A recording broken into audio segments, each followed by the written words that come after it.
अरे तृणमूल अगर चोर होता तो तृणमूल को जेल जाने पड़ता। দুর্নীতি নিয়ে কি ক্রমশ আতঙ্কগ্রস্ত হয়ে পড়ছেন রাজ্যের মুখ্যমন্ত্রী? তাই কি চুরির ঘটনায় বারে বারে মুখ খুলতে হচ্ছে তাকে? রাজ্যে প্রচারে এসে ধূপগুড়িতে প্রধানমন্ত্রী জানিয়ে দিয়েছেন, ৪ঠা জুনের পর বাংলায় যেসব তদন্ত চলছে তা আরো গতি পাবে, আরো তীব্র হবে।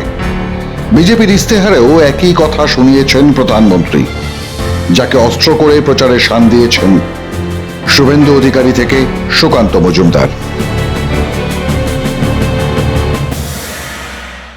নরেন্দ্র মোদীজি জলপাইগুড়ির ধূপগুড়িতে কয়েকদিন আগে সভা করেছেন। কি বলেছেন?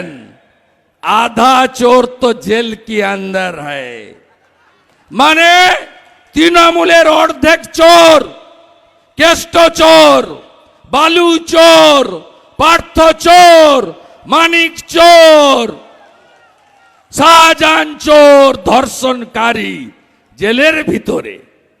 আর তৃতীয়বারের সরকার হওয়ার পরে বাকি চোরেরাও জেলে যাবে।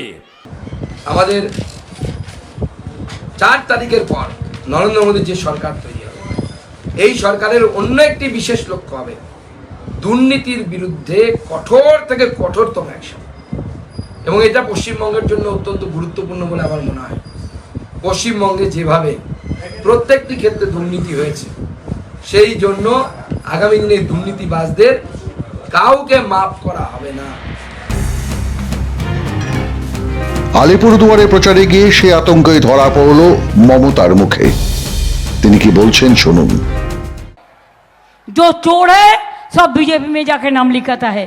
किसी के लिए ईडी नहीं छुएगा, सीबीआई नहीं छुएगा, इनकम टैक्स नहीं छुएगा, एनआईए नहीं छुएगा। अरे तृणमूल अगर चोर होता तो तृणमूल को जेल जाने पड़ता।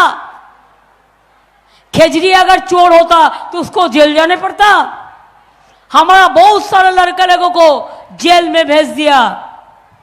आज हमारे एक डीआईजी को भी मुर्शिदाबाद रेंज में चेंज कर दिया बीजेपी का बातों पे।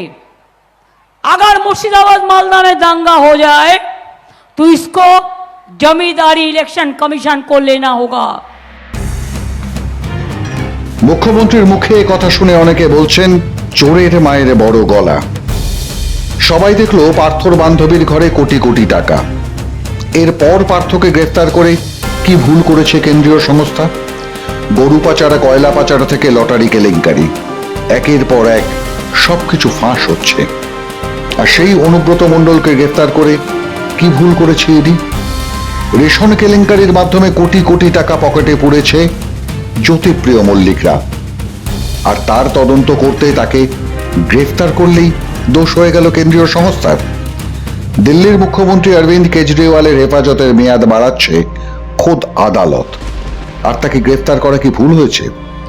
রাজ্যের মানুষ চিরকাল জানতো দোষ করলে শাস্তি পেতে হবে, কিন্তু তাকে আড়াল করতে মুখ্যমন্ত্রী যে এভাবে ঢাল হবেন তা কল্পনার বাইরে ছিল বহু তৃণমূল সমর্থকের।